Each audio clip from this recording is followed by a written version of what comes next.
যাদের নাম কাটা গেছে, মমতা বন্দ্যোপাধ্যায় নিজে মামলা করে সর্বোচ্চ আদালতে সুপ্রিম কোর্টে গিয়ে সওয়াল করেছে, আপনারা দেখেছেন।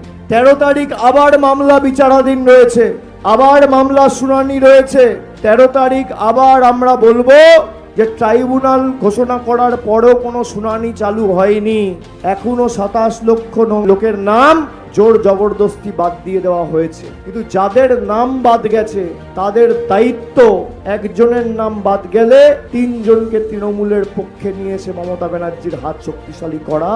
এবং যাদের নাম এই ভোটে বাদ যাবে, মমতা ব্যানার্জির সরকার আসবে, 1 মাসের মধ্যে আপনারা অধিকার ফিরে পাবেন, এটা আমাদের দায়িত্ব। 4 মে ফল ঘোষণা হবে, 4 জুনের মধ্যে ভোটার আইডি কার্ড আপনার হাতে থাকবে। তার কারণ জ্ঞানেশ কুমারের মেয়াদ 4 তারিখ শেষ।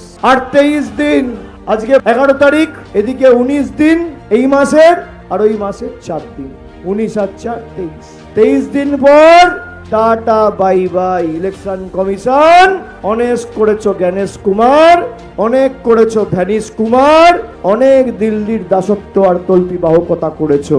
এবার মানুষের গণতন্ত্র প্রতিষ্ঠা হওয়ার পর বাংলা যে কি জিনিস জ্ঞানেশ কুমার বুঝে গেছে।